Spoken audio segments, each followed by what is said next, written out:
군대 훈련소의 평화로운 신병 만찬회에서 한 훈련병이 치명적인 독이 든 음식을 발견해서 사단장의 목숨을 구하게 되면서 펼쳐지는 이야기입니다. 구독과 좋아요를 해주시면 더 좋은 사연으로 보답하겠습니다. 늦가을에 스산한 바람이 경기도 파주의 제구보병사단 백마부대의 연병장을 스치고 지나갔다. 사단장 이강혁 소장은 집무실 창가에 서서 막 어둠이 내리기 시작한 부대의 전경을 말없이 내려다보고 있었다.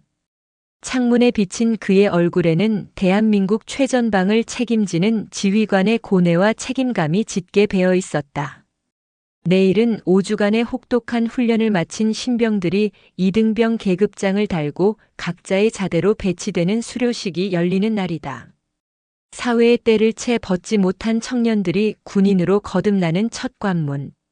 그들에게 사단장은 국가 그 자체이자 넘어야 할 거대한 산과 같은 존재였다. 사단장님, 아직 퇴근 전이셨습니까? 조용한 노크와 함께 부사단장 박선우 준장이 집무실로 들어섰다. 그의 손에는 방금 결제를 마친 듯한 서류철이 들려 있었다. 이강혁과는 육군사관학교 선후배로 시작해 20년 넘게 군에서 동고동락한 단순한 상하관계를 넘어선 막역한 사이였다. 박선우의 온화하고 합리적인 성품은 때로 원칙을 위해 주변을 돌아보지 않는 이강혁의 강직함을 부드럽게 감싸주는 역할을 했다. 박 장군, 자네도 늦었군. 내일 수료식 최종 준비 상황 보고서인가? 이강혁이 돌아서며 물었다. 박선우는 고개를 끄덕이며 서류를 책상 위에 내려놓았다. 네, 사단장님. 각 참모 부서별로 최종 점검 마쳤습니다. 특히 이번 기수부터는 사단장님의 지시사항대로 수료식 만찬의 질을 대폭 개선했습니다. 취사 지원은 민간 위탁업체인 푸드웰에서 담당하기로 했습니다. 아이들이 잠시나마 사회의 음식을 맛보며 위로를 얻었으면 합니다. 푸드웰. 이강혁의 미간이 순간 미세하게 좁혀졌다. 최근 군납 비리 의혹으로 몇 차례 구설에 올랐던 업체였다. 물론 최종적으로는 무혐의 처분을 받았지만 찜찜함이 가시지 않았다. 업체 선정 과정에 문제는 없었나? 네, 사단장님. 군수참모통에서 재차 확인했습니다. 규정과 절차에 따라 공정하게 진행되었고 관내 다른 부대에서도 평가가 나쁘지 않았습니다. 너무 염려치 않으셔도 될 것 같습니다. 박선우의 확신에 찬 대답에 이강혁은 더 이상 말을 잇지 않았다. 자신의 기우일 수도 있었다. 하지만 지난 몇 년간 군 내부의 뿌리 깊은 비리를 파헤치려다 보이지 않는 세력의 견제에 부딪혔던 경험은 그를 늘 신중하게 만들었다. 특히 최근 차세대 K-3 전차의 핵심 부품 선정 사업과 관련하여 특정 방산업체에 대한 특혜 의혹을 제기한 이후 국방부 내부의 기류가 심상치 않다는 것을 느끼고 있었다. 다음 날 수료식은 예정대로 진행되었다. 연병장에 도열한 수백 명의 신병들 앞에서 이강혁은 힘있는 목소리로 훈시를 시작했다. 여러분은 오늘부터 대한민국을 지키는 가장 날카로운 창이자 가장 튼튼한 방패가 될 것입니다. 조국은 여러분을 믿습니다. 그의 연설이 끝나자 우레와 같은 박수 소리가 연병장을 가득 메웠다. 이어진 만찬 시간. 사단장과 같은 테이블에 배정된 신병들은 얼어붙은 듯 긴장한 표정으로 앉아 있었다. 그 중에는 화학과를 다니다 입대한 최민준 훈련병도 있었다. 그는 낯선 환경에 쉽게 적응하지 못하는 내성적인 성격이었지만 사물을 관찰하고 분석하는 데에는 남다른 재능이 있었다. 긴장들 풀고 많이 먹게. 오늘만큼은 자네들이 주인공이니까. 이강혁은 직접 훈련병들의 식판에 음식을 덜어주며 분위기를 풀려 애썼다.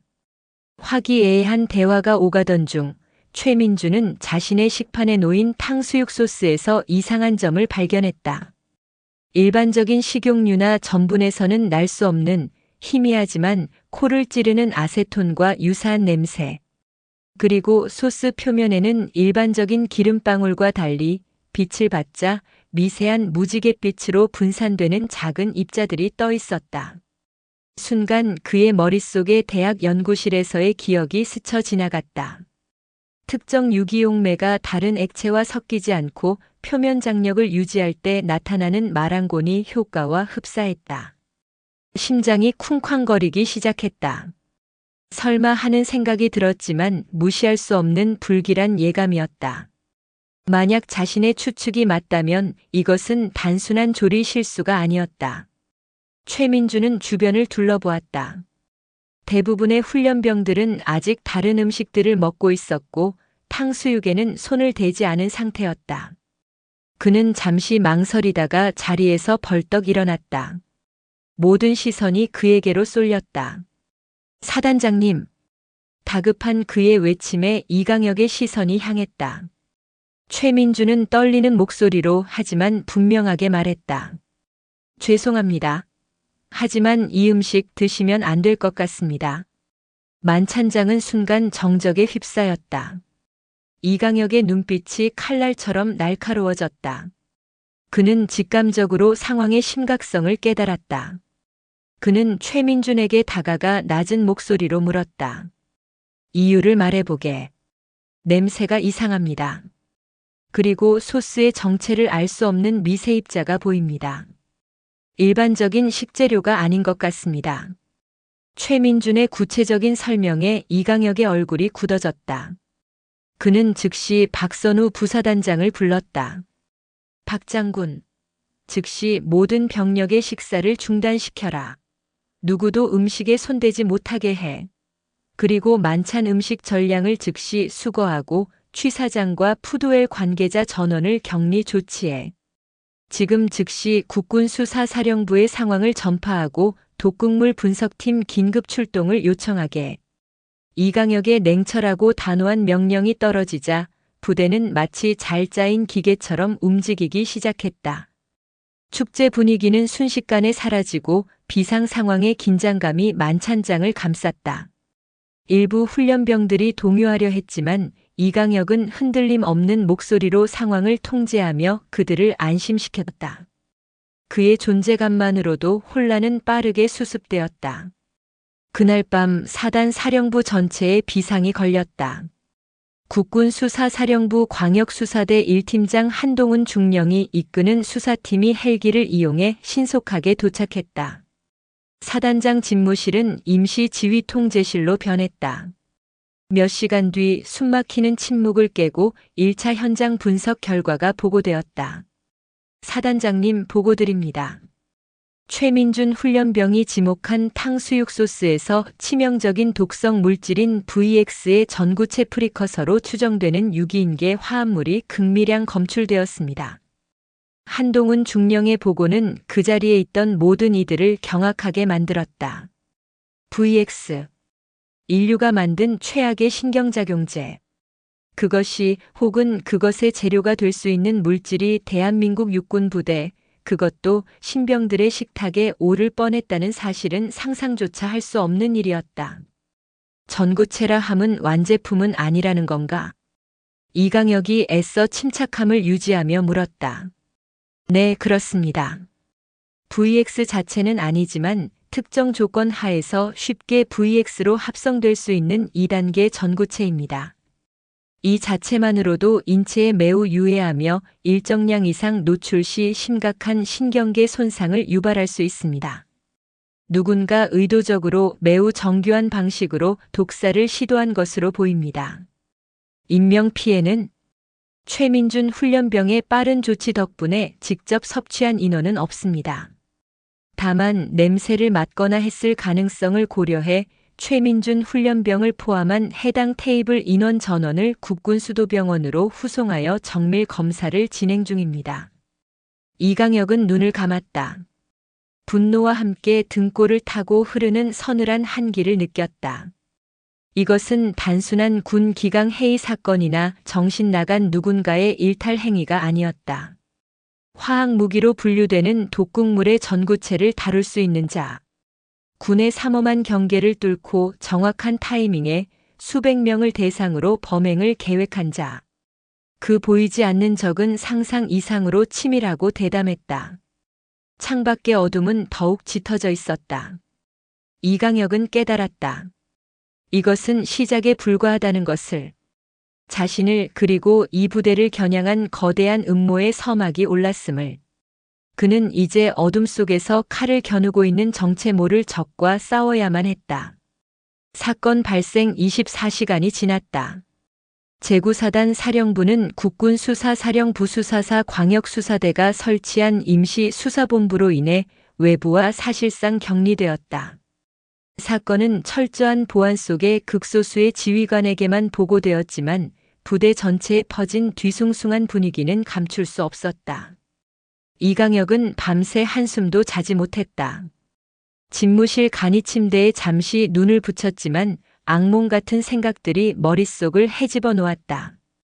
오전 9시 수사 진행 상황 보고 회의가 시작되었다. 이강혁과 박선우 그리고 한동훈 중령과 수사팀 요원 몇몇만이 참석한 채 무거운 분위기 속에서 회의가 진행되었다. 먼저 국군 수도병원으로부터 온 연락입니다. 한동훈이 입을 열었다. 최민준 훈련병을 포함한 관련 인원 전원, 다행히 건강에는 이상이 없는 것으로 확인되었습니다. 독성 물질에 직접 노출되지는 않은 것 같습니다. 최 훈련병의 뛰어난 관찰력과 빠른 판단이 대참사를 막았습니다. 회의실에 있던 모두가 짧은 안도의 한숨을 내쉬었다. 하지만 그것도 잠시. 한동훈의 다음 보고는 다시금 분위기를 무겁게 가라앉혔다. 취 사장 근무자 및 민간업체 푸드웰 직원 40여 명에 대한 1차 조사를 마쳤습니다. 현재까지 뚜렷한 용의점을 발견하지 못했습니다. 전원 알리바이가 비교적 명확하고 원한 관계나 특이 동향도 파악되지 않았습니다. 또한 부대 내외부 CCTV 영상 분석 결과 사건 당일 취 사장 주변에서 의심스러운 인물의 접근은 확인되지 않았습니다. 그렇다면 독극물은 어떻게 음식에 들어간 거지? 이강혁이 날카롭게 물었다. 두 가지 가능성을 염두에 두고 있습니다. 한동훈은 준비해온 자료를 가리켰다. 첫째, 식자재 납품 단계에서 이미 오염되었을 가능성입니다. 현재 푸드웰 본사와 식자재를 공급한 하청업체들에 대한 압수수색 영장을 청구한 상태입니다. 하지만 이 경우 범행의 대상이 불특정 다수가 되어 왜 하필 구사단 신병 만찬이었는가라는 동기가 설명되지 않습니다. 그의 말은 타당했다. 식자재 유통 과정의 문제라면 다른 부대나 민간 식당에서도 유사한 사건이 발생했어야 했다. 하지만 지금까지 보고된 것은 없었다. 두 번째 가능성은 무엇인가? 내부 조력자의 존재입니다. CCTV 사각지대를 정확히 알고 취 사장의 동선을 꿰뚫고 있으며 만찬 준비 과정의 허점을 노려 극소량의 독성 물질을 몰래 투입했을 가능성입니다. 이는 범인이 우리 군 내부 사정에 매우 정통한 인물임을 시사합니다. 내부 조력자. 이강혁의 마음속에 자리 잡고 있던 가장 불길한 시나리오였다. 철통 같은 경계와 전우회로 묶여 있다고 믿었던 조직 내부에 배신자가 있다는 것. 그것은 외부의 적보다 더 무서운 일이었다. 군수참모. 이강혁이 군수참모를 돌아보았다. 푸드웰과의 계약 관련 서류, 그리고 최근 1년간의 모든 식자재 납품 기록을 빠짐없이 수사팀에 제출하도록. 그리고 당시 취 사장 근무자들의 신상 기록과 과거 복무 기록까지 전부 재검토해. 사소한 것이라도 놓치지 마. 예, 알겠습니다. 회의가 끝나고 이강혁은 한동훈을 따로 자신의 집무실로 불렀다. 문이 닫히자 이강혁은 딱딱한 군인으로서의 가면을 잠시 내려놓고 한 명의 지휘관으로서의 고뇌를 드러냈다. 한중령. 자네가 보기에 이번 사건 우발적인 것 같나 아니면 계획적인 것 같나? 한동훈은 잠시 생각에 잠겼다가 조심스럽게 입을 열었다. 사단장님, 저는 20년간 군 강력 사건만 다뤄왔습니다. 제 직감으로는 이것은 매우 정교하게 계획된 메시지입니다. 메시지? 네. 범인은 수백 명을 죽일 수도 있었습니다. 하지만 결과적으로 아무도 죽지 않았습니다. 마치 우리는 언제든 너희의 심장부에 칼을 꽂을 수 있다고 보여주는 듯한 일종의 무력 시위처럼 느껴집니다. 범행에 사용된 독극물이 VX의 전구체였다는 점도 그렇습니다. 완제품을 사용했다면 뒤처리가 더 복잡해지고 추적될 위험도 커집니다. 하지만 전구체는 그 자체로는 화학 무기가 아니기에 법망을 피하기 용이하면서도 아는 사람에게는 충분한 공포와 위협을 줄 수 있습니다. 이것은 아마추어의 소행이 아닙니다. 한동훈의 분석은 이강혁의 생각과 정확히 일치했다. 이것은 자신을 향한 경고일 가능성이 높았다. 최근 자신이 건드렸던 K-3 전차 부품 선정 사업. 천문학적인 예산이 걸린 그 사업의 이면에 도사리고 있는 거대한 이권 카르텔. 그들이 자신의 입을 막기 위해 이런 극단적인 방법을 동원한 것이 아닐까? 수사에 필요한 모든 지원과 권한을 보장하겠네. 부대 내 그 누구든 심지어 나를 포함해서라도 의심이 간다면 주저 말고 조사하게. 명심하겠습니다. 사단장님. 그날 오후 한동훈의 수사팀은 흩어진 퍼즐 조각들을 맞추기 시작했다. 먼저 그들은 최민준 훈련병을 다시 만났다. 최민준은 안정을 되찾은 상태였고 수사에 적극적으로 협조했다. 최 훈련병. 당시 상황을 다시 한번 자세히 설명해 줄 수 있나? 냄새 외에 다른 특이점은 없었나? 최민준은 눈을 감고 당시의 기억을 더듬었다. 그날 만찬장에는 평소보다 낯선 얼굴들이 몇 명 보였습니다. 푸드웰 직원들이라고 생각했는데 보통의 조리사나 서빙 직원들과는 분위기가 조금 달랐습니다. 다들 무표정했고 움직임에 군더더기가 없었습니다. 마치 훈련받은 사람들처럼 보였습니다. 훈련받은 사람들? 네. 그리고 제가 소리치기 직전 제 테이블 근처를 맴돌던 한 남자가 있었습니다. 푸드웰 명찰을 달고 있었지만 시선은 계속 사단장님을 향해 있었습니다. 제가 일어나자 그 남자는 다른 사람들의 시선이 제게 쏠린 틈을 타 아주 자연스럽게 만찬장을 빠져나갔습니다. 새로운 단서였다. 수사팀은 즉시 푸드웰로부터 당일 파견된 직원 명단과 사진을 확보해 최민준에게 보여주었다. 최민준은 사진들을 한참 동안 들여다보더니 한 장의 사진을 손으로 가리켰다. 이 사람입니다. 사진 속 인물은 박기태라는 이름의 30대 남성이었다. 푸드웰의 정직원으로 입사한 지 6개월 된 조리팀 소속이었다. 하지만 수사팀이 그의 신원을 조회한 순간 모두가 경악했다. 대한민국 국민으로서의 모든 공적 기록 주민등록, 운전면허, 병적 기록이 완벽하게 존재했지만 그 모든 것이 정교하게 위조된 유령 신분이었던 것이다. 실존하지 않는 인물. 수사팀이 그의 거주지로 등록된 오피스텔을 급습했을 때는 이미 모든 흔적을 지우고 사라진 뒤였다. 방 안에는 지문 하나 남아있지 않았다. 흩어져 있던 퍼즐 조각 하나가 맞춰지는 순간이었다. 범인은 박기태라는 유령 신분을 이용해 푸드웰에 잠입했고 내부 조력자 역할을 수행하며 범행을 실행한 것이다. 그리고 그 배후에는 이런 유령 신분을 만들어낼 수 있을 정도의 능력을 가진 거대한 조직이 존재했다. 같은 시각 이강혁은 자신의 집무실에서 박선우 부사단장과 마주 앉아 있었다.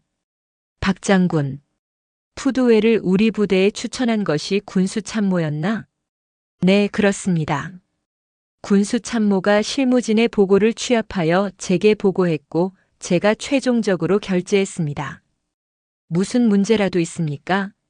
아니, 그냥 확인차 물어본 것뿐이네. 이강혁은 더 이상 묻지 않았지만 그의 마음속에는 의심의 씨앗이 싹트고 있었다.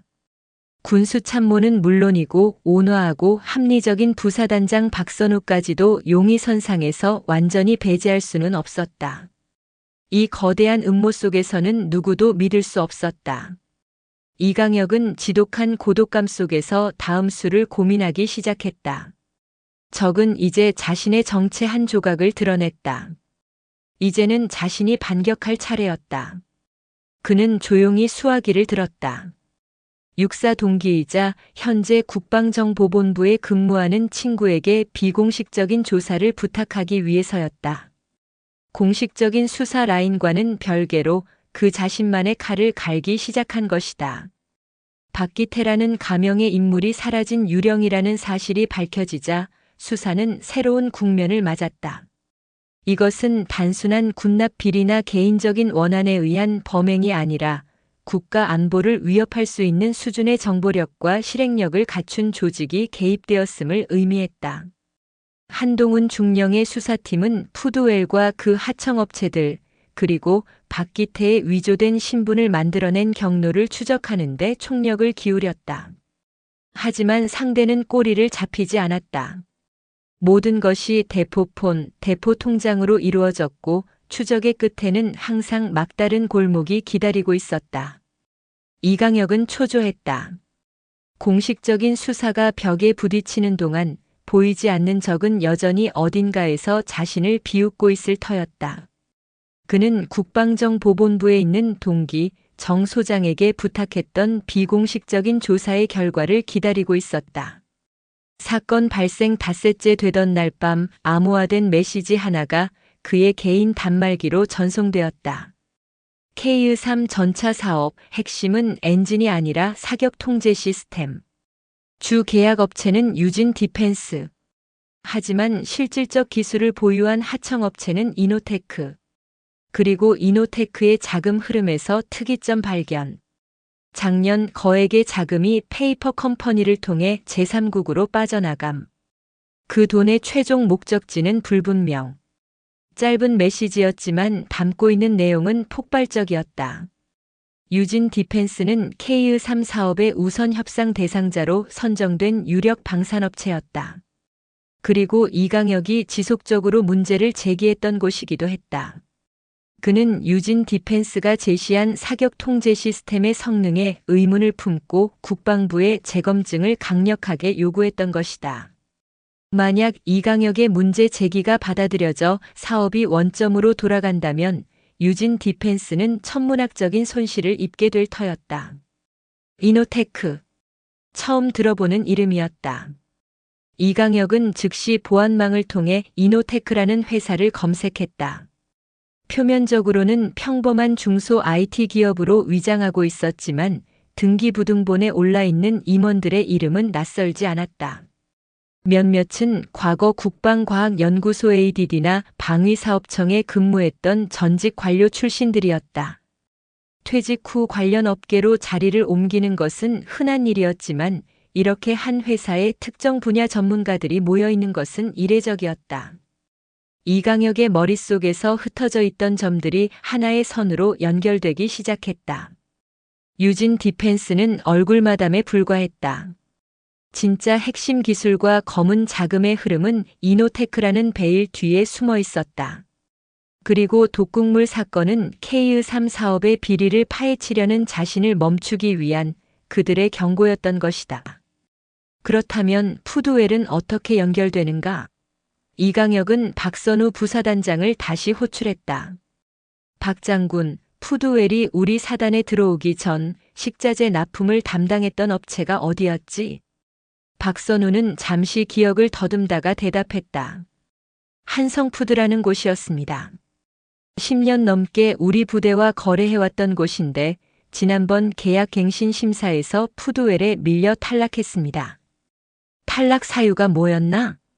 푸드웰 측이 훨씬 파격적인 단가를 제시했습니다. 품질 면에서는 큰 차이가 없었지만 예산 절감 차원에서 군수참모실에서 푸드웰을 강력하게 추천했습니다.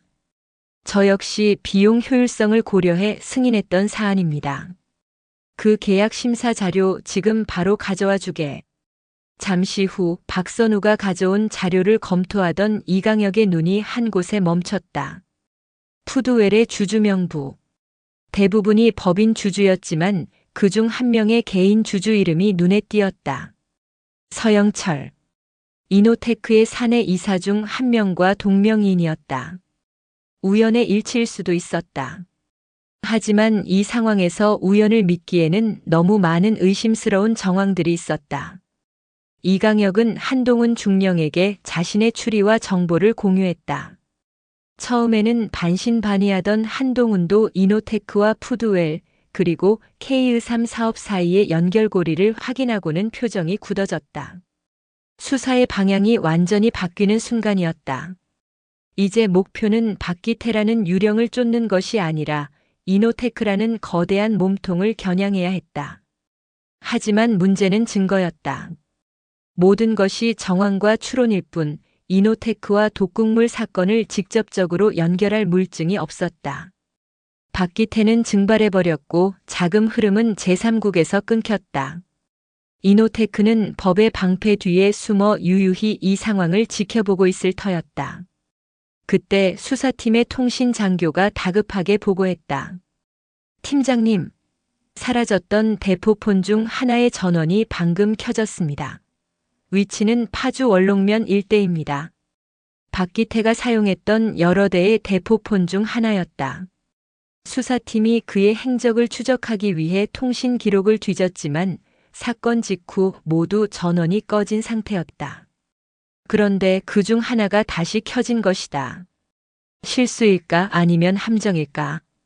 가장 가까운 기동 타격대에 출동 명령 내려. 현장을 완벽하게 포위하고 내 허가 없이는 절대 진입하지 말라고 전달해. 한동훈이 소리쳤다. 이강혁과 한동훈, 박선우는 즉시 지휘 차량에 몸을 싣고 현장으로 향했다. 차량 내부의 모니터에는 대포폰의 위치가 붉은 점으로 표시되어 있었다. 붉은 점은 파주 원롱의 한적한 농공단지 내에 있는 낡은 창고를 가리키고 있었다. 현장에 도착하자 이미 기동 타격대가 창고 주변을 물샐 틈 없이 포위하고 있었다. 이강혁은 망원경으로 창고를 살폈다. 겉보기에는 버려진 지 오래된 평범한 창고였다. 하지만 그의 군인으로서의 직감은 저 안에 무언가 있다고 말하고 있었다. 섣불리 움직이지 마. 저건 함정일 가능성이 높아. 이강혁의 경고에 한동훈도 동의했다. 범인들이 일부러 휴대폰 전원을 켜서 자신들을 이곳으로 유인했을 가능성이 충분했다. 어쩌면 창고 안에는 부비 트랩이 설치되어 있거나 혹은 이 상황을 지켜보며 비웃고 있을 저격수가 숨어 있을지도 몰랐다. 팽팽한 대치가 이어지던 그때 창고의 낡은 철문이 삐걱거리며 천천히 열리기 시작했다. 모든 대원들이 총구를 문으로 향하고 숨을 죽였다. 문 안에서 걸어 나온 것은 뜻밖의 인물이었다. 그는 겁에 질린 표정으로 두 손을 머리 위로 올린 채 비틀거리며 걸어 나왔다. 푸드웰의 정직원 명단에 있던 하지만 사건 당일 휴가 중이라 용의선상에서 벗어나 있던 진짜 박기태였다. 그는 수사팀을 보자마자 다리에 힘이 풀린 듯 주저앉아 울부짖기 시작했다. 살려주세요. 시키는 대로 했을 뿐입니다. 가족들이 저들 손에 잡혀 있습니다. 그의 절규의 현장은 혼란에 빠졌다.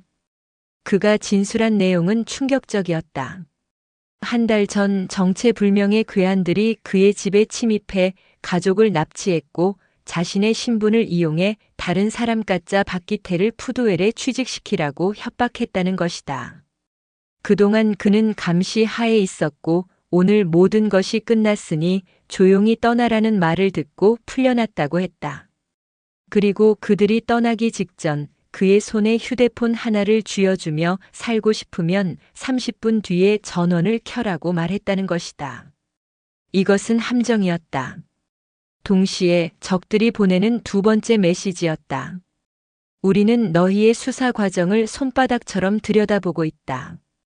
우리는 언제든 증거를 조작하고 꼬리를 자를 수 있다.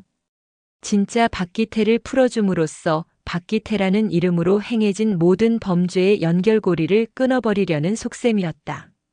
이제 가짜 박기태는 그저 신원불명의 범죄자로 남게 될 것이고 그 배후인 이노테크는 다시 안개 속으로 숨어버릴 수 있게 된 것이다. 이강혁은 입술을 깨물었다.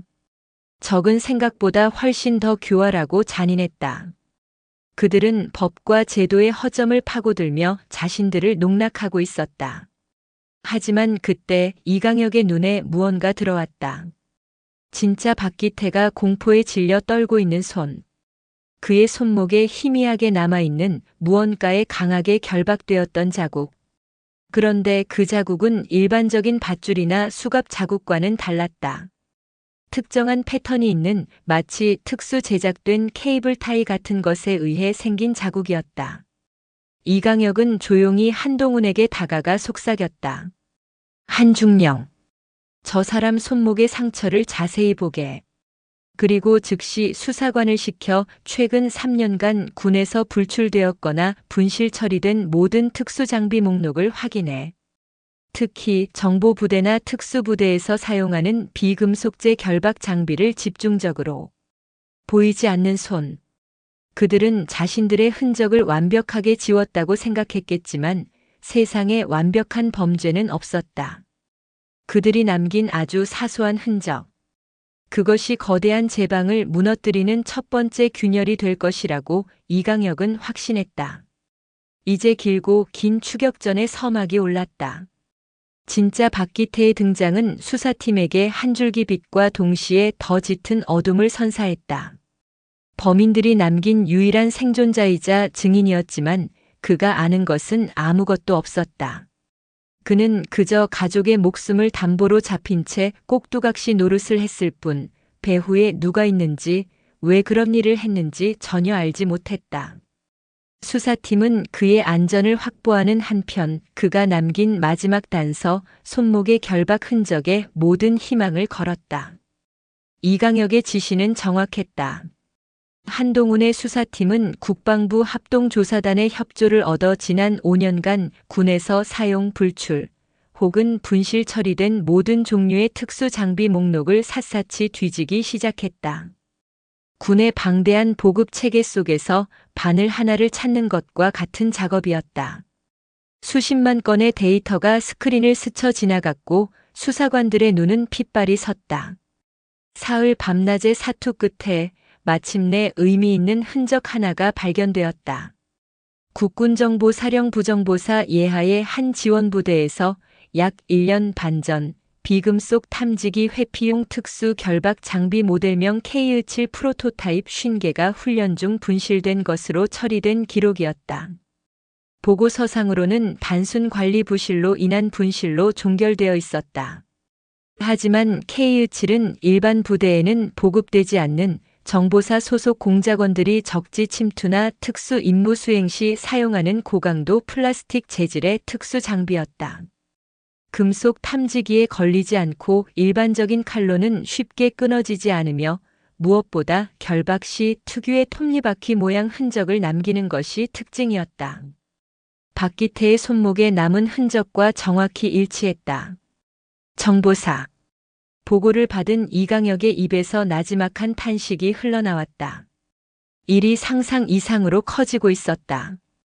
군 내부의 이권 카르텔 정도가 아니었다.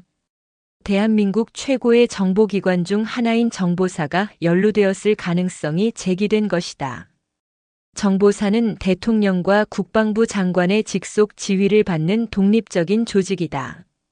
일개 사단장이나 수사사령부의 중령이 함부로 들여다볼 수 있는 성역이 아니었다. 사단장님, 이것은 저희 수사사의 권한을 넘어서는 일입니다. 국방부 장관님께 직보하여 합동수사본부를 꾸려야 할 사안입니다. 한동훈이 신중하게 건의했다. 그의 판단이 옳았다. 하지만 이강혁은 고개를 저었다. 아니, 아직은 때가 아니야. 우리가 정보사의 이름을 입에 올리는 순간 수사는 그대로 중단되고 모든 기록은 국방부 조사본부로 이관될 걸세. 그리고 보이지 않는 손에 의해 진실은 영원히 묻히게 되겠지. 저들은 그걸 노리고 K-17을 사용했을 수도 있어. 우리에게 겁을 줘서 스스로 물러나게 만들려는 속셈이야. 그럼 어떻게 하시겠습니까? 우리는 계속해서 단순 군납 비리 사건을 수사하는 것처럼 위장해야 하네. 그리고 물밑으로는 정보사 내부를 파고들어야 해. 적들이 눈치채지 못하게. 이강혁의 눈빛은 그 어느 때보다 차갑게 빛나고 있었다. 그는 위험한 도박을 시작하려 하고 있었다. 이 싸움에서 지면 그는 군복을 벗는 것을 넘어 모든 것을 잃을 수도 있었다. 그는 다시 한번 국방정보본부의 동기에게 연락을 취했다. 이번에는 암호화된 통신이 아닌 인적이 드문 통일전망대에서 직접 만났다. 차가운 강바람을 맞으며 친구는 굳은 얼굴로 말했다. 강혁아, 더 이상은 위험해. 내가 쑤시고 있는 곳 보통 데가 아니야. KU3 사업 뒤에는 단순히 돈만 있는 게 아니야. 군 내부의 권력 지형, 다음 정권의 향방까지 얽혀 있는 문제라고. 이노테크의 실소유주가 누군지 알면 넌 까무러칠 거다. 누군데? 그건 나도 몰라. 알려고 해서도 안 되고. 다만 그들이 정보사 내부에 자기들 라인을 심어놨다는 소문은 파다해. 내가 KU7 분실 사건을 들추는 순간 그건 벌집을 건드리는 꼴이 될 거야. 제발 그만둬. 이건 내가 감당할 수 있는 싸움이 아니야. 친구의 진심 어린 충고에도 이강혁의 결심은 흔들리지 않았다. 그는 자신의 부하들을 그리고 자신이 평생을 바친 군의 명예를 더럽힌 자들을 용서할 수 없었다. 한편 부대로 복귀한 이강혁을 기다리고 있던 것은 또 다른 문제였다. 지역 신문사의 한 기자가 끈질기게 전화를 걸어오고 있었다. 구사단 신병 수료식 날 원인 불명의 식중독 사고가 발생하여 수십 명의 훈련병이 병원으로 후송되었으나 군 당국이 이를 은폐하고 있다는 제보가 있다는 내용이었다. 박 장군, 어떻게 된 일인가? 언론 통제는 군수 참모에게 맡기지 않았나? 이강혁이 다급하게 물었다. 박선우 부사단장이 곤혹스러운 표정으로 대답했다. 네, 사단장님. 군수 참모가 지역 언론사들과는 유대가 깊어 잘 처리할 것이라고 했는데 어딘가에서 정보가 샌 것 같습니다.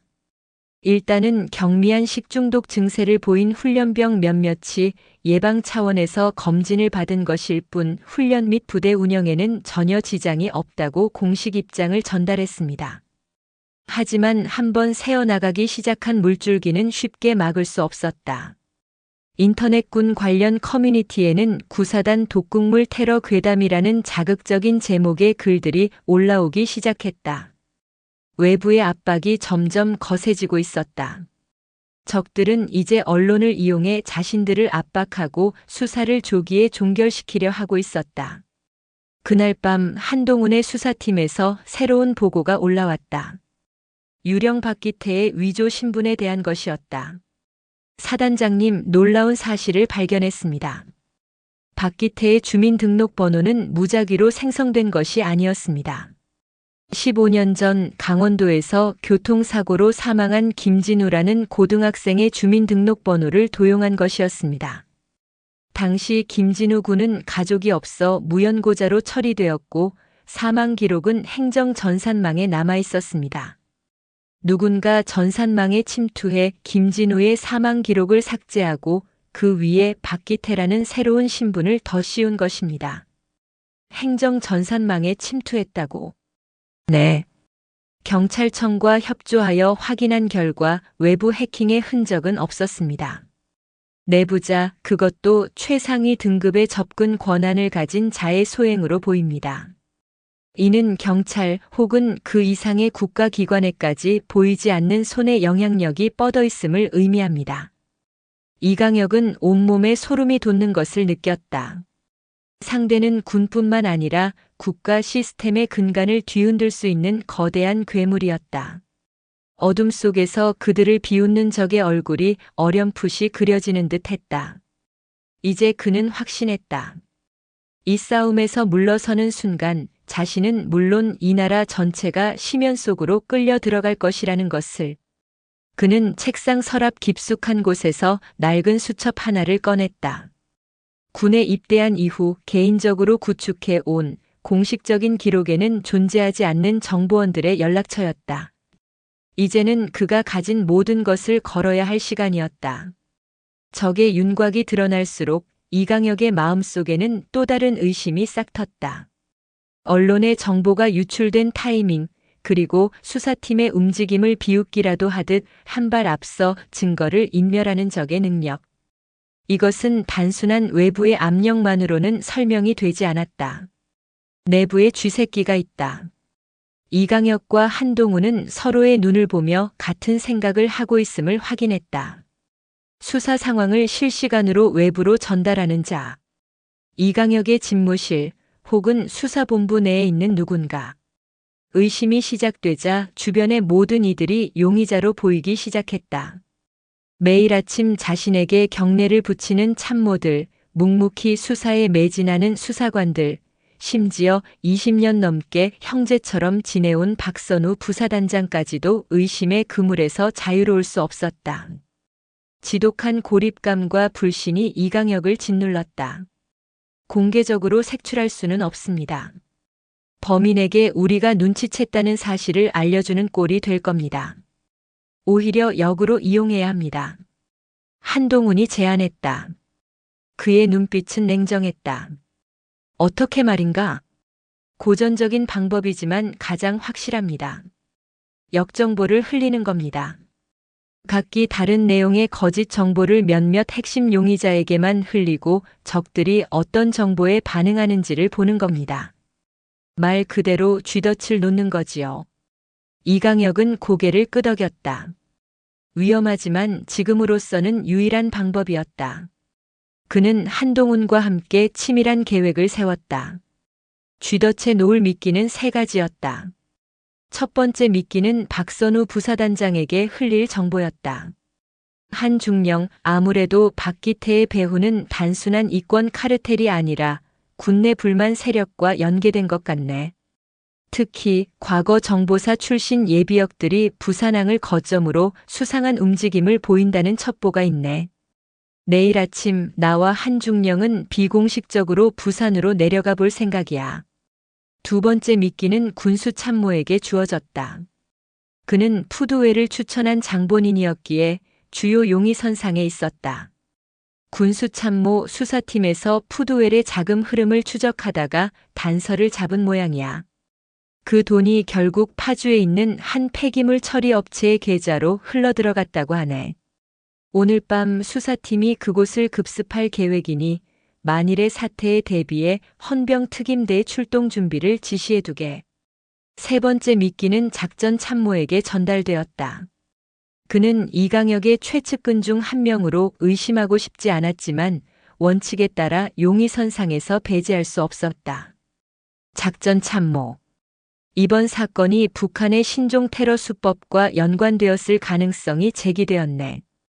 특히 제3국인을 통해 독극물을 반입했을 가능성. 수사팀이 인천항 밀입국 브로커 조직을 주시하고 있으니 우리도 예하부대의 경계 태세를 강화해야겠네. 모든 미끼는 이강혁의 집무실에서 철저히 단 둘만이 있는 상황에서 구두로 전달되었다. 도청의 가능성까지 염두에 둔 조치였다. 그리고 이 계획에는 예상치 못한 조력자가 합류했다. 바로 최민준 이등병이었다. 이강혁은 국군 수도병원에서 복귀한 그를 사단장실 당번병으로 임시 발령냈다. 표면적으로는 포상 차원의 배려였지만 실제 목적은 다른 데 있었다. 최이병. 이강혁이 조용히 최민준을 불렀다. 자네에게 비공식적인 임무를 하나 주려고 한다. 어려운 임무가 될 수도 있다. 최민준은 긴장했지만 흔들림 없는 눈으로 이강혁을 바라보았다. 무엇이든 시켜주시면 최선을 다하겠습니다. 나는 자네의 관찰력을 믿네. 내가 지금부터 지목하는 몇몇 간부들의 평소와 다른 행동, 예를 들면 평소보다 통화를 자주 하거나 특정 장소에 드나들거나 컴퓨터로 특이한 작업을 하는 등의 모습을 조용히 아무도 모르게 지켜보고 나에게만 직접 보고해주게. 자네는 당번병이라 그들의 사무실에 드나들어도 의심받지 않을 걸세. 할 수 있겠나? 예, 알겠습니다. 어린 이등병에게는 너무나 위험하고 버거운 임무였다. 하지만 최민준은 자신 때문에 시작된 이 사건을 스스로의 힘으로 해결하고 싶었다. 그는 사단 사령부의 가장 낮은 곳에서 장군들의 시선이 닿지 않는 곳에서 조용히 움직이는 눈이 되기로 결심했다. 덫은 놓아졌다. 이강혁과 한동훈 그리고 최민주는 숨을 죽인 채 쥐가 덫을 물기만을 기다렸다. 하루가 지났지만 아무런 움직임이 없었다. 이강혁의 마음은 타들어갔다. 쥐가 너무 교활해서 덫을 눈치챈 것일까 아니면 용의자를 잘못 짚은 것일까? 이틀째 되던 날 오후 마침내 움직임이 포착되었다. 하지만 예상과는 전혀 다른 방향에서였다. 최민준 이병이 다급하게 이강혁의 집무실을 찾아왔다. 사단장님, 보고 드릴 말씀이 있습니다. 그의 얼굴은 하얗게 질려 있었다. 군수참모님께서 이상합니다. 자세히 말해보게. 오늘 오후 군수참모님께서 혼자 창고 쪽으로 가시는 것을 봤습니다. 평소에는 잘 가지 않는 곳인데 무언가 다급해 보였습니다. 몰래 따라가 보니 폐 컨테이너 박스 뒤에서 누군가와 통화를 하고 있었습니다. 내용은 잘 들리지 않았지만 아들 병원 재발 같은 단어들을 흐느끼며 말씀하셨습니다. 군수참모의 아들은 희귀병을 앓고 있었다. 이강혁도 익히 아는 사실이었다. 바로 그 순간 한동훈 중령이 집무실 문을 박차고 들어왔다. 그의 표정은 심각했다. 사단장님, 방금 들어온 첩보입니다. 오늘 밤 11시 파주의 폐기물 처리 업체에서 증거인멸 시도가 있을 거라는 정보가 입수되었습니다. 저희가 흘린 미끼를 문 것 같습니다. 모든 것이 맞아떨어졌다. 내부의 적은 군수참모였다. 이강혁은 즉시 헌병특임대의 출동을 명령했다. 하지만 그의 마음은 착잡했다. 아들의 병을 이용해 한 사람의 인생을 나락으로 떨어뜨린 적들의 잔인함에 치가 떨렸다. 하지만 이야기는 거기서 끝나지 않았다.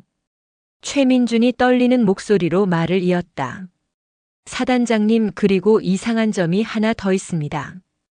군수참모님께서 통화를 끝내고 돌아가신 뒤 제가 그 자리에 가봤습니다. 혹시나 무언가 남아있을까 해서요. 그런데 땅에 이게 떨어져 있었습니다. 최민준이 하얀 손수건에 쌓인 무언가를 조심스럽게 내밀었다. 그것은 고급 만년필 뚜껑이었다. 평범한 만년필 뚜껑이었지만 클립 부분에 백마부대를 상징하는 작은 말머리 문양이 음각으로 새겨져 있었다. 그것은 이강혁이 지난해 창설 기념일에 사단의 모든 영관급 이상 장교들에게 선물했던 한정판 기념품이었다. 군수참모도 물론 가지고 있었다. 하지만 최민주는 고개를 저었다. 이 만년필 군수참모님의 것이 아닙니다. 군수참모님은 펜을 항상 왼쪽 주머니에 꽂으시는데 이 뚜껑은 오른쪽에서 발견되었습니다. 그리고 오늘 아침 저는 이 만년필을 가진 다른 분을 보았습니다. 이강혁의 심장이 철렁 내려앉았다. 누구인가? 부사단장님이셨습니다. 박선우 부사단장님께서 오늘 아침 사단장님께 보고 드리러 들어오실 때 이 만년필을 손에 들고 계신 것을 똑똑히 봤습니다. 순간 이강혁의 머릿속이 하얘졌다. 박선우. 자신의 가장 친한 친구이자 동료. 그가 군수참모를 협박하고 조종한 배후란 말인가? 아니면 군수참모와 박선우 모두가 연루된 것인가? 덫은 쥐 한 마리를 잡았다고 생각했는데 그 뒤에 상상도 못할 더 큰 쥐가 숨어 있을지도 모른다는 끔찍한 예감이 그의 온몸을 휘감았다. 밤 11시 파주의 한적한 공단에 위치한 폐기물 처리 업체 그린에코. 주변의 모든 불빛이 차단된 채 수사팀과 헌병특임대가 어둠 속에서 숨을 죽이고 있었다. 이강혁과 한동훈은 지휘 차량 안에서 열감지 카메라로 현장을 주시하고 있었다. 작전명 쥐덫의 마지막 단계였다. 약속된 시간이 되자 창고의 작은 쪽문이 열리고 한 남자가 나타났다. 군수참모였다. 그는 불안한 듯 주위를 두리번거리며 창고 안으로 들어갔다. 그리고 잠시 후 창고 안에서 희미한 불빛이 새어나왔다. 무언가를 태우기 시작한 것이다. 진입. 한동훈의 명령이 떨어지자 특임대원들이 소리 없이 창고를 겹겹이 포위하고 순식간에 내부로 진입했다. 움직이지 마. 손 머리 위로 올려. 창고 안 군수참모는 불타는 서류 더미 앞에서 망연자실한 표정으로 주저앉았다. 그는 아무런 저항도 하지 않았다. 모든 것을 체념한 얼굴이었다. 불타고 있던 것은 푸드웰과의 계약서 원본과 이면 계약을 암시하는 메모들이었다. 군수참모는 사단 사령부로 압송되어 즉시 신문에 들어갔다. 한동훈이 직접 신문을 맡았고 이강혁은 신문실 옆 관찰실에서 차가운 유리벽을 통해 그를 지켜보았다. 처음에는 굳게 입을 닫고 있던 군수참모는 한동훈이 그의 아들 이야기를 꺼내자마자 무너져 내렸다. 그는 흐느끼며 모든 것을 털어놓았다. 이노테크 그 악마 같은 놈들이었습니다. 그의 고백은 충격적이었다.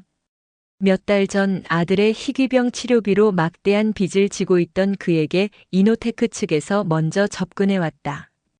처음에는 군납 관련 편의를 봐달라는 가벼운 부탁이었다.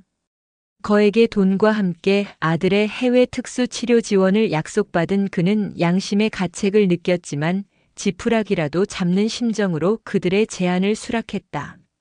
하지만 그들의 요구는 점점 대담해졌다. 10년 넘게 거래해 온 한성푸드를 탈락시키고 자신들의 위장 계열사인 푸드웰을 추천하라는 지시가 내려왔다. 그는 망설였지만 이미 너무 깊이 발을 담근 뒤였다. 가족을 해치겠다는 협박까지 받자 그는 결국 그들의 꼭두각시가 되어 푸드웰을 부대에 끌어들였다. 독극물 사건도 당신이 관여한 건가? 한동훈이 날카롭게 물었다. 아닙니다. 맹세코 아닙니다. 저는 그저 푸드웰을 부대에 들였을 뿐 그런 끔찍한 일이 벌어질 줄은 꿈에도 몰랐습니다. 사건이 터지고 나서야 제가 무슨 짓을 했는지 깨달았습니다. 그들은 저를 이용해 사단장님께 경고를 보낸 겁니다. KU3 사업에서 손을 떼라는. 그의 말은 진심처럼 들렸다. 그는 거대한 음모의 일부분이었을 뿐 핵심은 아니었다. 하지만 진짜 충격은 그 다음에 이어졌다.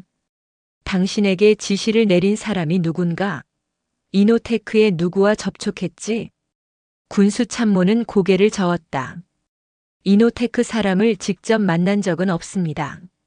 항상 중개인을 통해서만 연락을 받았습니다. 중개인? 누구지? 군수참모는 한참을 망설이다가 떨리는 목소리로 그 이름을 내뱉었다. 부부사단장님이셨습니다. 이강혁은 관찰실의 유리벽에 주먹을 내리쳤다. 유리가 둔탁한 소리를 내며 울렸다. 심장이 얼어붙는 것 같았다. 박선우. 육사 시절부터 생사고락을 함께했던 자신의 분신과도 같았던 친구. 그가 모든 일의 배후였다니. 박선우 부사단장이 직접 지시했단 말인가? 한동훈이 재차 확인했다. 아닙니다. 직접은 아니었습니다. 군수참모가 다급하게 말을 이었다. 항상 암호화된 메시지로 지시를 받았는데 그 메시지가 발신된 곳이 부사단장님 집무실의 내부망 회선이었습니다. 그리고 몇 번인가 부사단장님께서 제게 넌지시 이노테크는 우리 군의 발전에 꼭 필요한 파트너단. 사단장님께서 오해하시는 부분이 있는 것 같아 안타깝다는 식의 말씀을 하셨습니다. 저는 부사단장님께서 모든 것을 알고 계시다고 생각할 수밖에 없었습니다. 이강혁의 머릿속이 복잡하게 얽혔다. 박선우가 직접 지시한 것이 아니라 그의 집무실 회선이 이용되었다. 이것은 두 가지 가능성을 의미했다. 박선우가 자신의 신분을 이용해 교묘하게 군수참모를 조종했거나 혹은 제3의 인물이 박선우에게 모든 것을 뒤집어 씌우기 위해 그의 집무실 회선을 해킹하여 이용했을 가능성. 그리고 만년필 뚜껑. 박선우는 오늘 아침 분명 그 만년필을 들고 있었다. 하지만 군수참모가 통화하던 현장에 왜 그 뚜껑이 떨어져 있었을까? 박선우가 직접 그 자리에 갔던 것일까? 아니면 군수 참모가 거짓말을 하고 있는 것일까? 이강혁은 신문을 중단시켰다.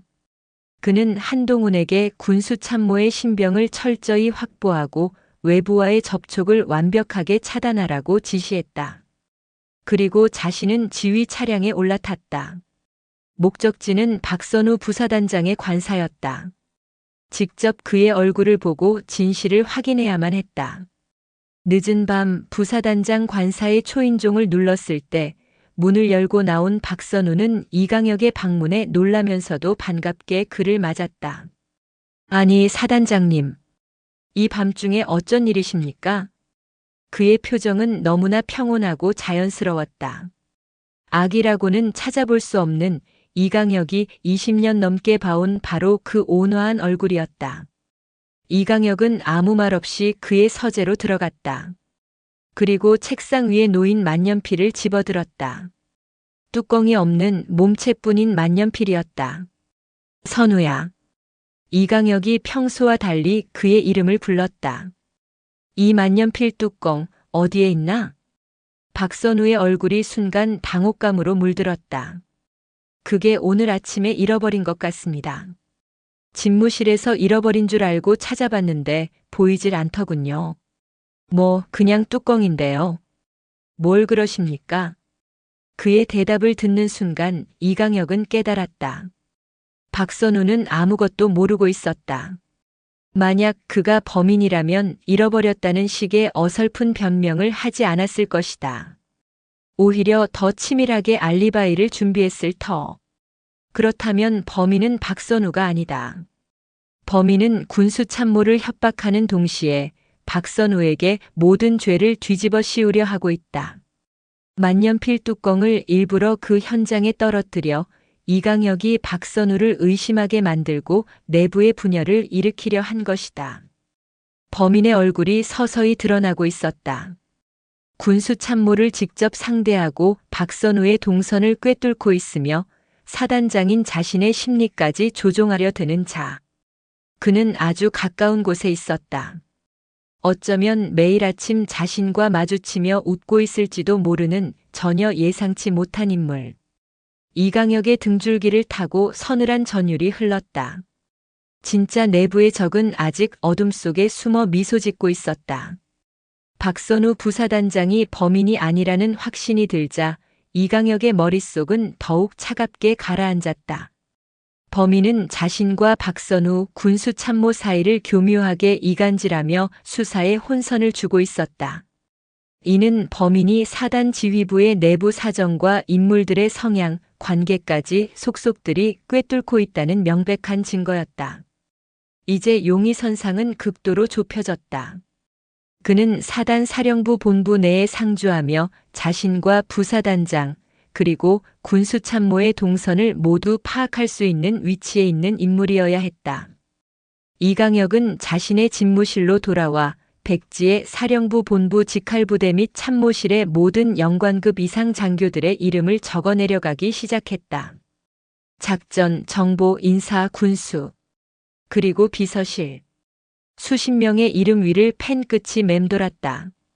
그는 이들 한 명 한 명의 지난 행적과 평판, 그리고 최근의 모습들을 퍼즐 조각처럼 맞춰 나갔다. 그때 한동훈 중령에게서 긴급 연락이 왔다. 사단장님, 군수참모가 자살을 기도했습니다. 뭐라고? 이강혁은 심장이 멎는 듯한 충격을 받았다. 한동훈의 보고에 따르면 군수참모는 감시가 소홀한 틈을 타 군화끈을 이용해 목을 맸으나 순찰 중이던 헌병에게 조기에 발견되어 생명에는 지장이 없는 상태라고 했다. 현장에서 유서가 발견되었습니다. 모든 죄를 자신이 안고 가겠다는 내용과 함께 가족에게 미안하다는 말이 적혀 있었습니다. 이강혁은 즉시 군수참모가 입원한 병원으로 향했다. 아직 의식을 회복하지 못한 채 산소호흡기에 의지해 누워있는 그의 얼굴은 잿빛이었다. 이강혁은 그의 손을 잡았다. 온기 하나 없는 차가운 손이었다. 바보 같은 사람. 범인은 군수참모를 이용해 1차 증거를 인멸하게 하고 이제는 그의 입을 영원히 막아버리려 한 것이다. 자살로 위장한 타살일 가능성도 배제할 수 없었다. 범인은 점점 더 대담하고 잔혹해지고 있었다. 한중령 군수참모의 병실 경계를 최고 수준으로 강화하게. 그 누구의 접근도 허용해서는 안 돼. 그리고 그의 가족들을 안전한 곳으로 옮겨 보호해야 하네.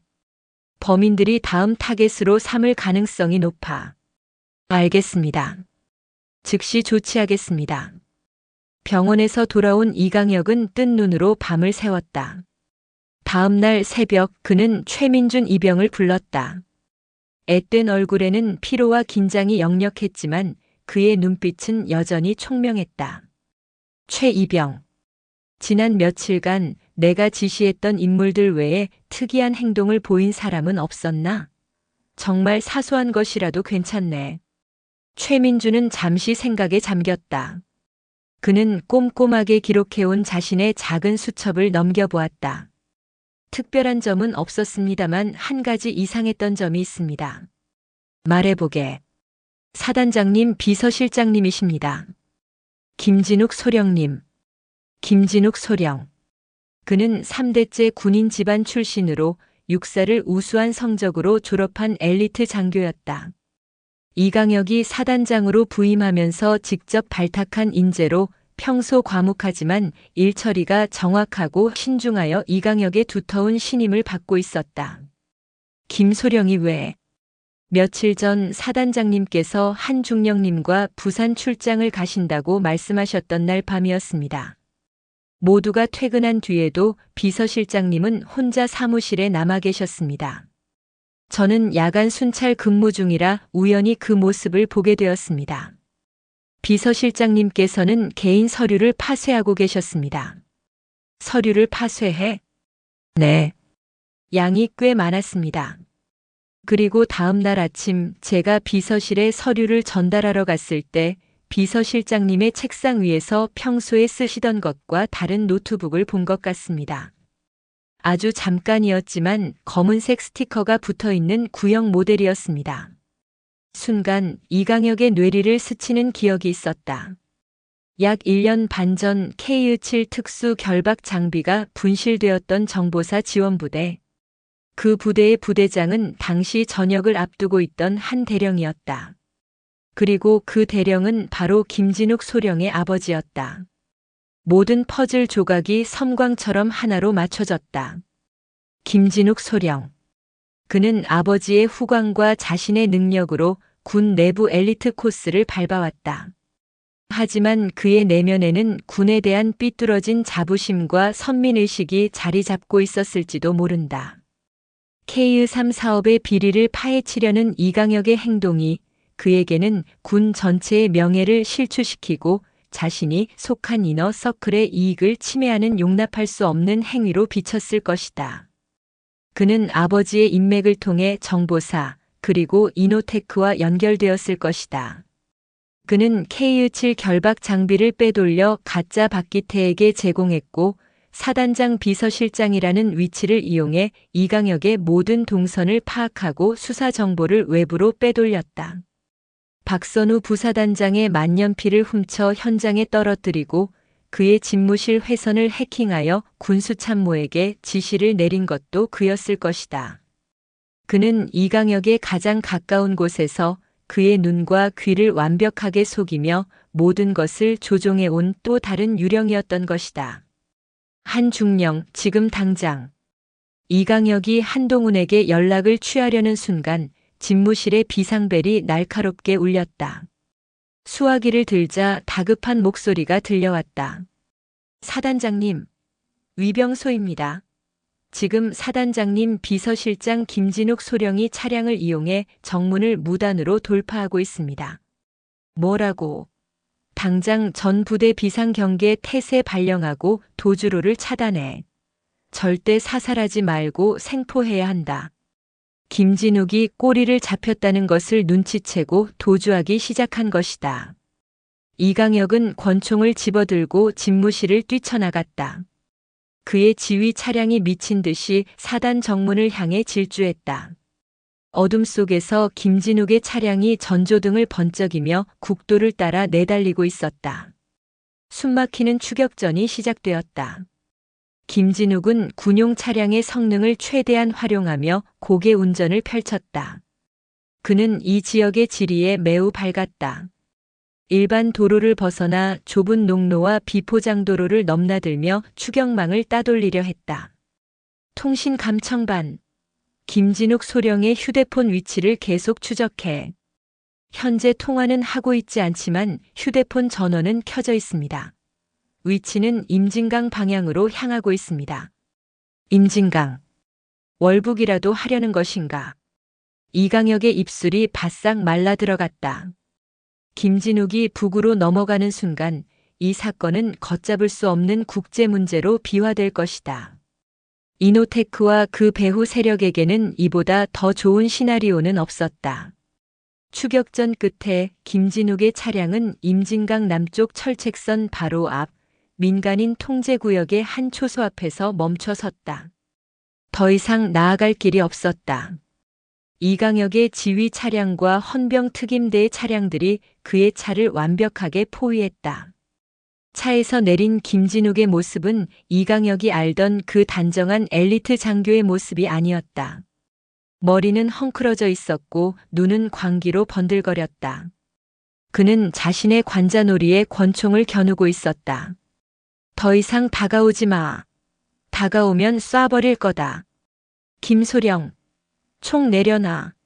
아직 늦지 않았어. 자네는 군인이야. 이강혁이 차에서 내려 그를 향해 외쳤다. 군인? 하. 김진욱이 조소했다. 사단장님이야말로 군인의 명예를 더럽히고 계신 겁니다. 썩어 빠진 정치인들의 장단에 맞춰 군을 분열시키고 국가의 대계를 망치고 있지 않습니까? KU-3 사업은 우리 군의 미래가 걸린 일입니다. 사소한 희생은 감수해야 하는 겁니다. 그의 목소리는 광신도의 그것과 같았다. 잘못된 신념이 한 젊은 엘리트를 어떻게 망가뜨리는지를 보여주는 비극적인 모습이었다. 그 사소한 희생에 수백 명의 내 부하들 목숨이 포함되어 있었나? 자네가 말하는 대계라는 게 고작 방산업체의 이익을 위해 젊은 목숨들을 파리처럼 여기는 건가? 그게 자네 아버지가 자네 할아버지가 지키려 했던 군인 정신인가? 이강혁의 일갈에 김진욱의 눈동자가 심하게 흔들렸다. 바로 그 순간 반대편 수풀 속에서 무언가 번쩍였다. 저격수의 스코프가 반사된 빛이었다. 안 돼! 이강혁은 몸을 날려 김진욱을 덮쳤다. 퍽 하는 둔탁한 소리와 함께 이강혁의 어깨에서 피가 뿜어져 나왔다. 적들이 김진욱마저 제거하여 모든 연결고리를 끊으려 한 것이다. 총성과 함께 쓰러진 두 사람. 헌병 특임대원들이 즉시 응사하며 저격수가 숨어있는 방향으로 진격했다. 멀리서 또 다른 차량이 급하게 도주하는 소리가 들렸다.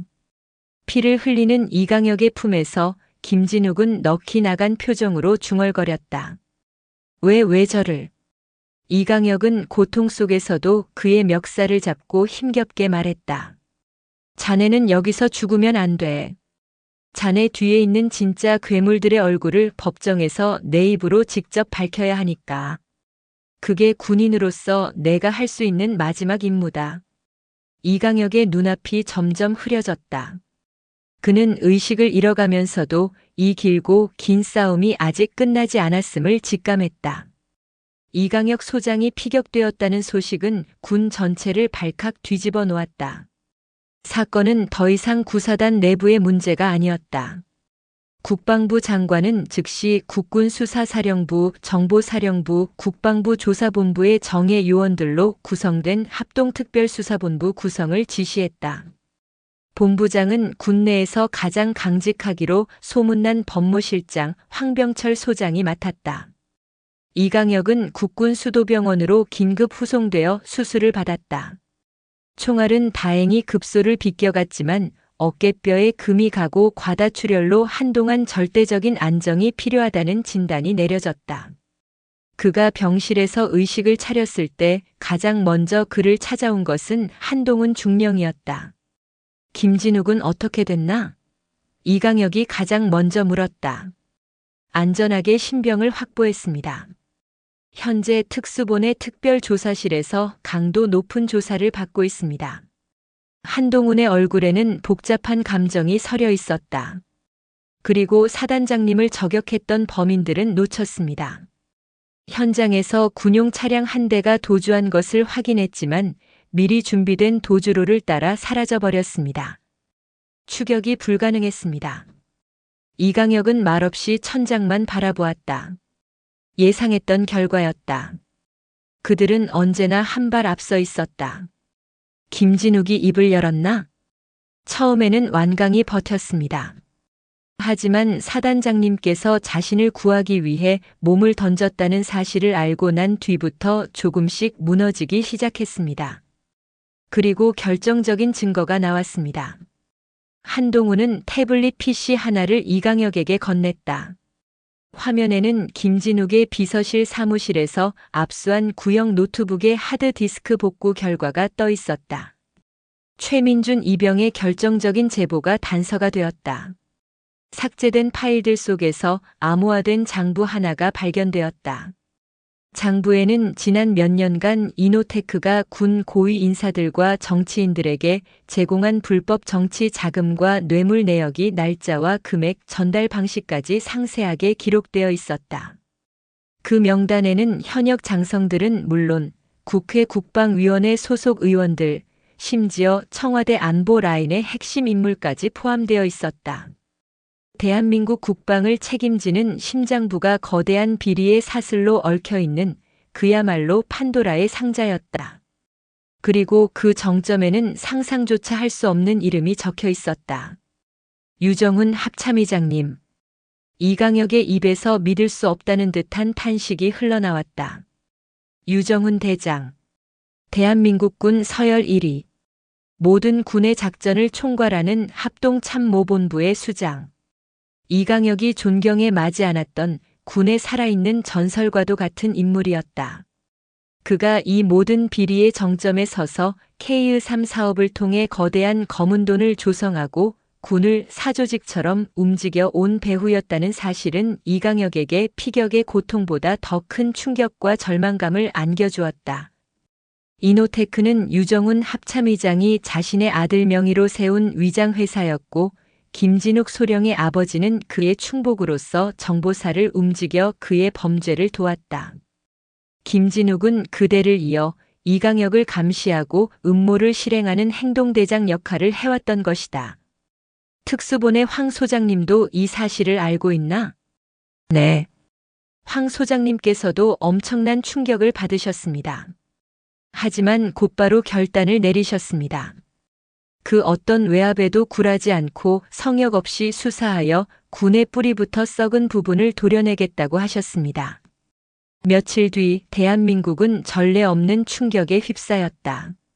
합동특별수사본부는 중간 수사 결과를 발표하며 유정훈 합참의장을 포함한 군 고위 인사들과 정치인들을 국가 내란 예비 음모 및 방위산업 비리 혐의로 긴급 체포했다. 언론은 연일 관련 소식을 톱기사로 다루었고 국민들은 경악과 분노에 휩싸였다. 하지만 거악의 저항은 상상 이상으로 거셌다. 체포된 인사들은 법무법인 태평의 초호화 변호인단을 꾸려 혐의를 전면 부인했다. 장부는 조작된 것이며 이번 사건은 군 내부의 권력 암투 과정에서 발생한 음모라고 주장했다. 일부 보수 언론과 정치권이 여기에 동조하며 오히려 특수본을 이끄는 황병철 소장과 사건의 발단이 된 이강혁 소장을 비난하는 여론을 형성하기 시작했다. 안보 위기를 부추기며 진실을 덮으려는 시도였다. 특수본은 결정적인 증거, 즉 김진욱 소령의 증언을 확보하는 데 총력을 기울였다. 하지만 김진욱은 다시 입을 닫아버렸다. 변호인단과의 접견 이후 그는 이강혁 소장이 자신을 회유하고 협박하여 거짓 진술을 하도록 강요했다며 기존의 진술을 모두 번복했다. 상황은 다시 미궁 속으로 빠져들고 있었다.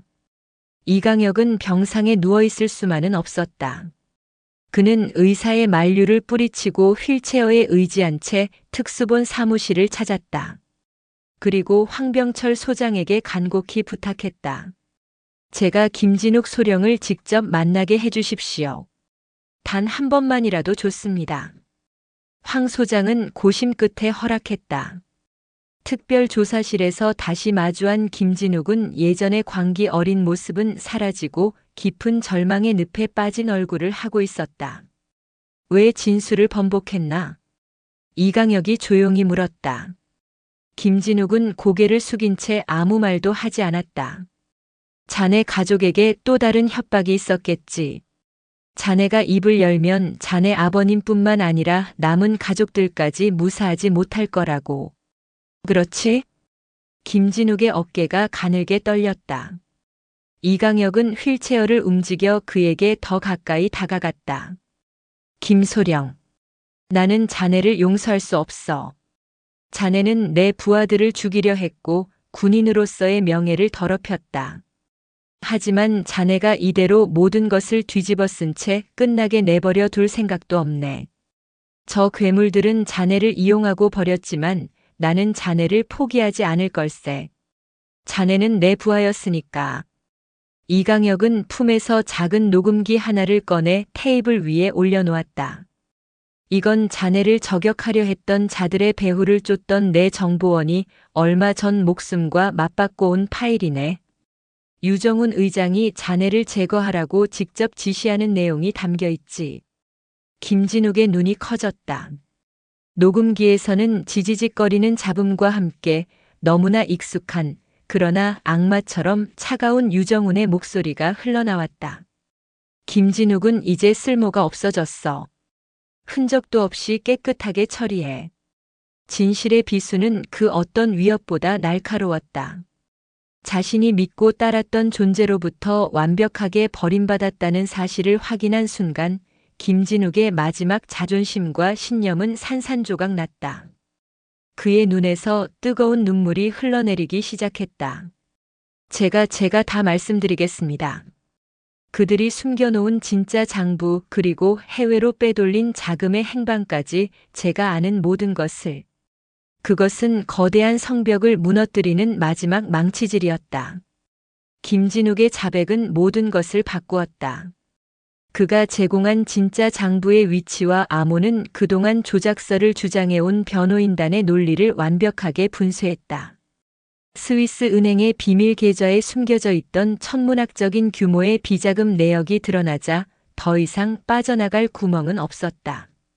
대한민국은 건군 이래 최대의 군사재판을 지켜보게 되었다.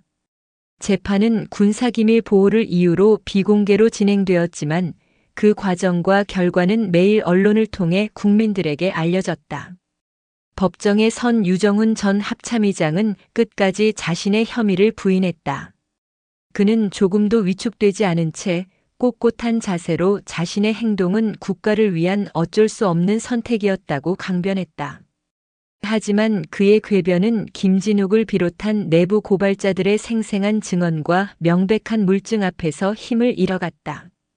이강혁 역시 어깨에 붕대를 감은 채 증인석에 섰다.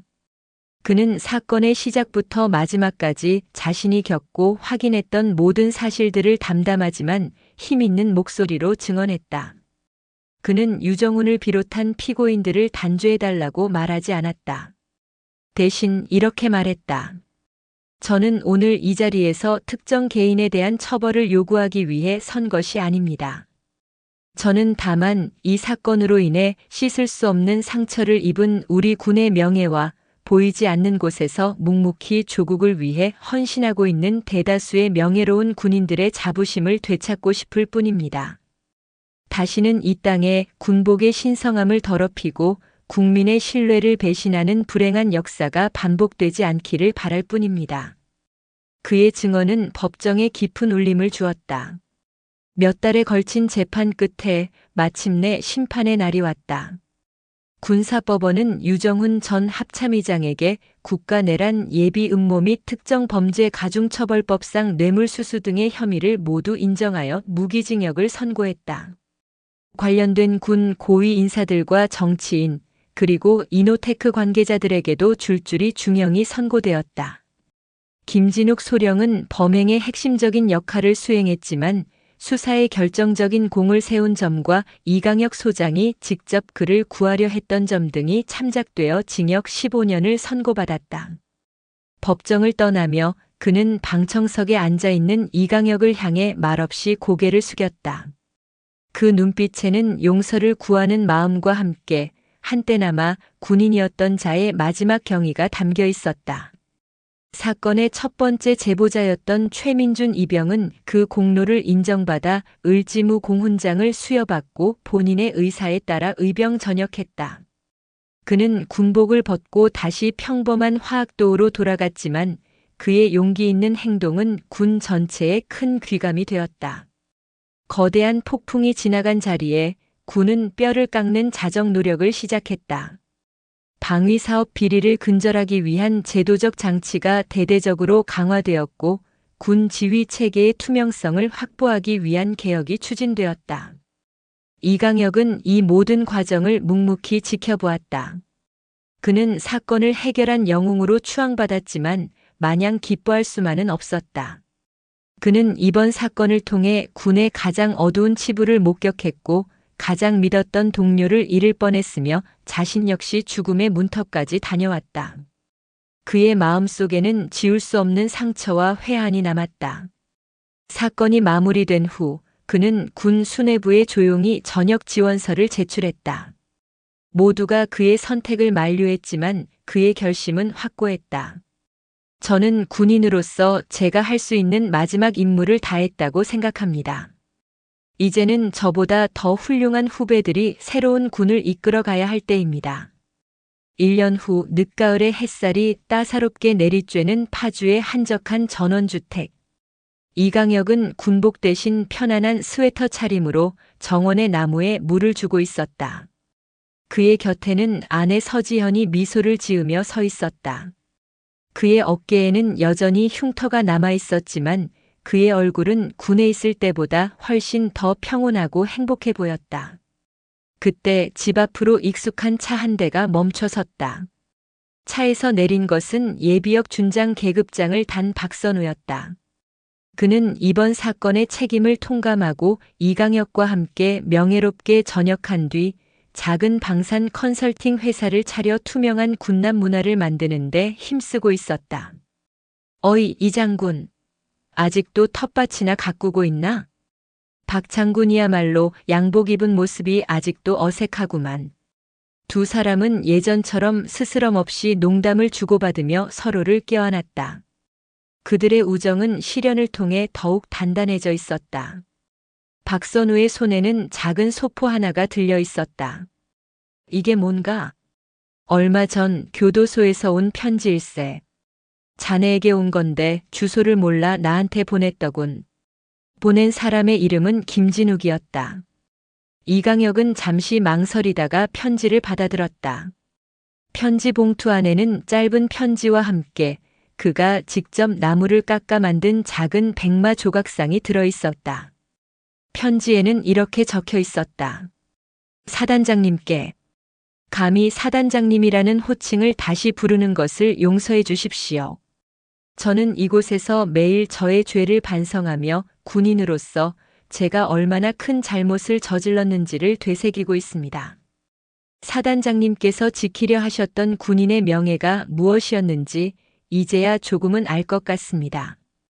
베풀어 주신 마지막 온정을 평생 잊지 않겠습니다. 언젠가 죄의 대가를 다 치르고 세상에 나가는 날이 온다면 그때는 부끄럽지 않은 사람으로 살아갈 수 있도록 노력하겠습니다. 이 작은 말 조각이 저의 아주 작은 속죄의 마음을 대신할 수 있었으면 합니다. 이강혁은 말없이 백마 조각상을 손에 쥐었다. 거칠지만 한 조각 한 조각에 담긴 진심이 느껴지는 듯 했다. 바로 그때 그의 휴대폰이 울렸다. 발신자는 최민준이었다. 전역 후 다시 학교로 돌아가 공부에 매진하던 그는 가끔씩 이강혁에게 안부 전화를 하곤 했다.